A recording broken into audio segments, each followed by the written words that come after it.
আসসালামু আলাইকুম। আশা করি শিক্ষার্থীবৃন্দরা তোমরা ভালো আছো। যে যেখানে আছো সুস্থ ও স্বাভাবিক অবস্থায় আছো।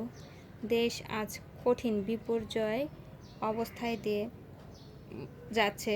তো আইডিয়াল কলেজ কর্তৃপক্ষ আজ তোমাদের জন্য ভার্চুয়াল ক্লাস আয়োজন করেছে, যাতে স্টুডেন্টরা পড়াশোনাগুলো ভুলে না যায়। আমি মনিকা খাতুন, প্রভাষক, হিসাব বিজ্ঞান বিভাগ। আজ তোমাদেরকে আমি যে বিষয়টা নিয়ে আলোচনা করব সেটা হলো জাবেদা।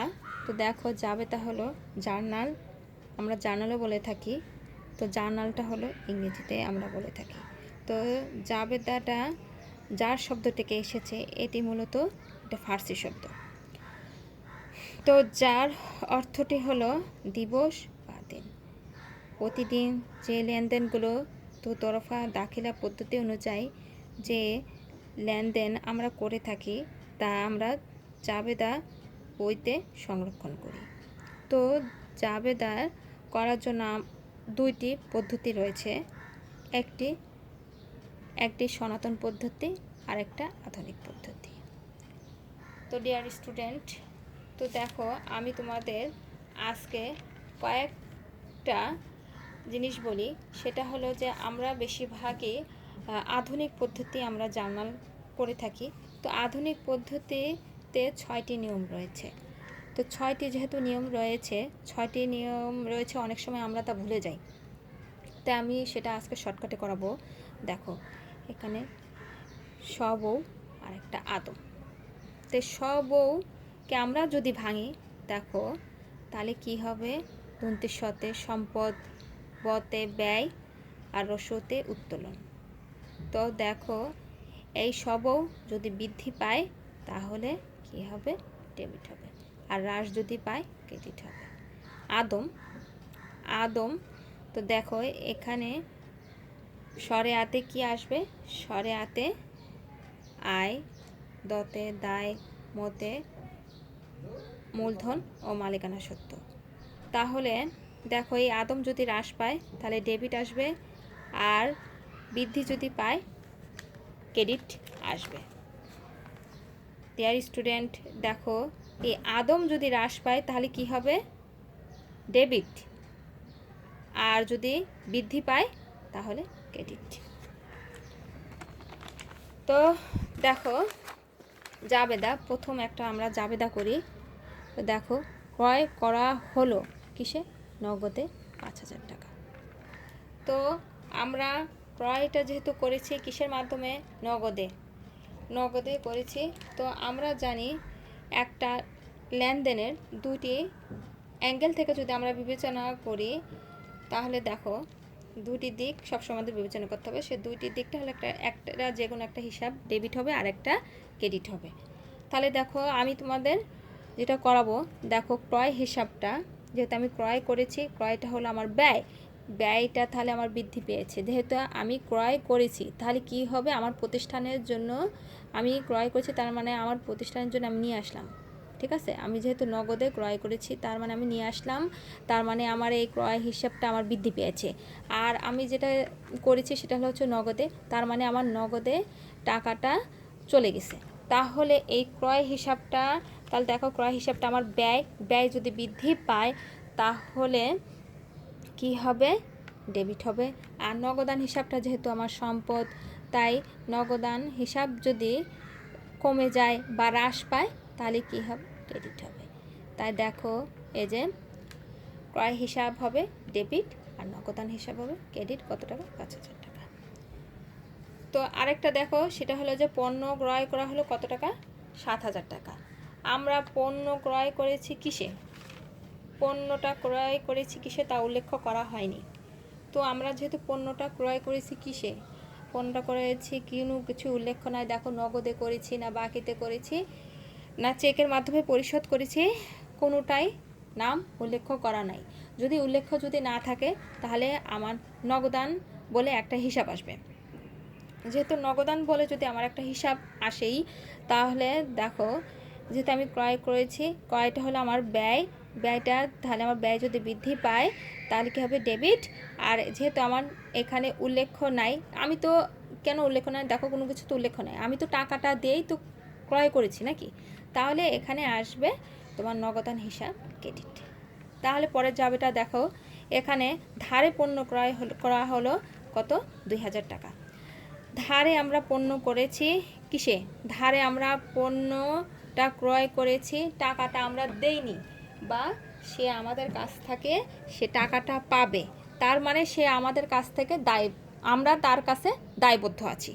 তো দায়বদ্ধ যেহেতু আছি, তার মানে এই ধারে ধারে এই পণ্য যেহেতু ক্রয় করেছে, তার মানে আমার এই ধারে এই পণ্য ক্রয় করলে ধারে আমার আসবে একটা প্রদেয় হিসাব বলে একটা হিসাব আসবে। তো প্রদেয় যেহেতু হিসাব, প্রদেয় হিসাবটা আমার দায়। তো দায় যদি আমার এখানে যেহেতু ধারে পণ্য ক্রয় করেছি, যেহেতু আমি ক্রয় করছি কত টাকা, 2000 টাকা, তাহলে আমার পণ্যটা, আমার এই ক্রয় হিসাবটা আসবে ব্যয়। ব্যয় যদি হয়, তার ব্যয় যদি বৃদ্ধি পায়, তাহলে আমার কি হবে, ডেবিট।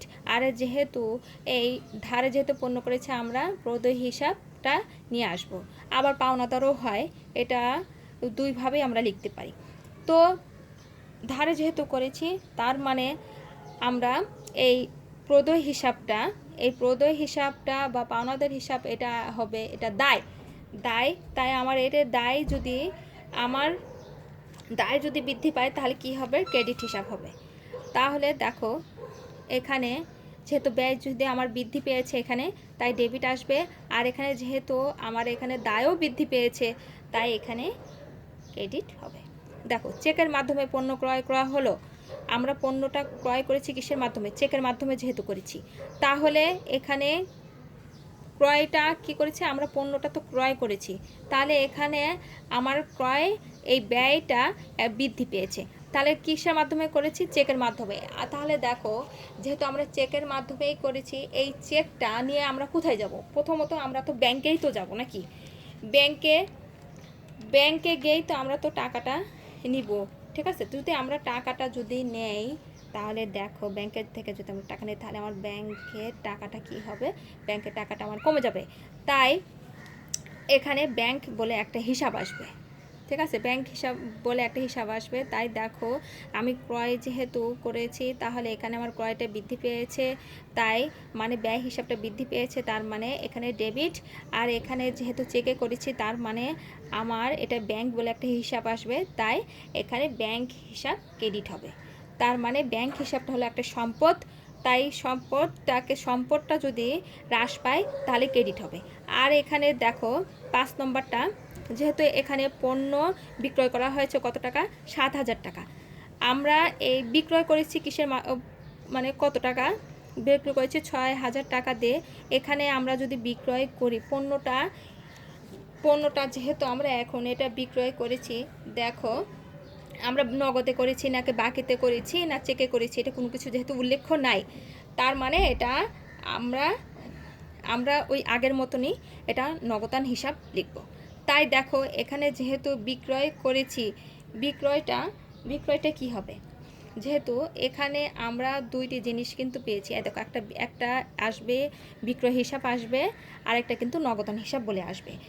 তো দেখো এই বিক্রয় যেহেতু আমরা করব, তাহলে আমরা তাহলে আমার এটা লাভ বাড়বে, বিক্রয় করলেই আমার লাভ বাড়বে, ঠিক আছে। যেহেতু বিক্রয় করেছি আমার আয়, তাহলে আমার আয় বৃদ্ধি পেয়েছে, আয় বৃদ্ধি যদি পাই, তাহলে কি হবে, ক্রেডিট হবে। আর কিসে, যেহেতু এখানে কোনো কিছু উল্লেখ নাই, তা আমার নগদান হিসাব, তাই দেখো এই নগদান হিসাবটা কি হবে, নগদান হিসাবটা ডেবিট হবে, ঠিক আছে। কত টাকা, 6000 টাকা। তো ডিয়ার স্টুডেন্ট, আজ তোমাদের আরেকটা বলি, সেটা দেখো আরেকটা জার্নাল, সেটা হচ্ছে ধারে পণ্য বিক্রয় করা হলো কত টাকা, 5000 টাকা। বিক্রয় করেছে কত টাকা, বিক্রয় করেছি আমরা ধারে, এটা আমরা টাকাটা দেই, মানে বিক্রয় করেছি কিন্তু সেটা টাকাটা আমরা পাইনি। তাহলে এই ধারের জন্য আমার এটা আসবে কিসে, ধারের জন্য দেখো এটা ধারে যেহেতু আমার করেছি, তাহলে এখানে আসবে, এখানে প্রাপ্য হিসাব বলে আসবে, যেহেতু এখানে একটা ভুল এখানে করা হয়েছে। আচ্ছা দেখো এটা আমি তোমাদের মুখেই বলে দিচ্ছি, সেটা হলো যে বিক্রয় যেহেতু করেছি, টাকাটা আমরা পাবো, তার মানে বিক্রয় হিসাবটা হবে আমার কি, বিক্রয় হিসাবটা আমার যেহেতু লাভ করেছি, তার মানে আমি আয়, ঠিক আছে, আয় বাড়লে কি হবে, আয় বাড়লে সবসময় ক্রেডিট হবে। যেহেতু ধারে করেছি তার মানে দেনাদার আসবে, মানে আমরা এখনও মানে পাইনি, কিন্তু ভবিষ্যতে তা পাবো, ঠিক আছে, তার পাবো। তাই যেহেতু আমরা আশা করছি যে সে টাকাটা আমরা পাবো, তাই এখানে আসবে দেনাদার হিসাব বা প্রাপ্য হিসাব বলে একটা হিসাব আসবে। তো সেটা হবে কি, দেনাদার হিসাব বা প্রাপ্য হিসাবটা হবে একটা সম্পদ আমাদের জন্য। তাই সম্পদ হিসাবটা সবসময় ডেবিট হবে। সম্পদ যদি বাড়ে তাহলে আমাদের 5,000 টাকা। আর এখানে কি, বিক্রয় হিসাবটা আমার আয় যেহেতু বেড়েছে তাই আমার কি হবে, ক্রেডিট হবে। তো ডিয়ার স্টুডেন্ট, তোমরা সবাই ভালো থাকো।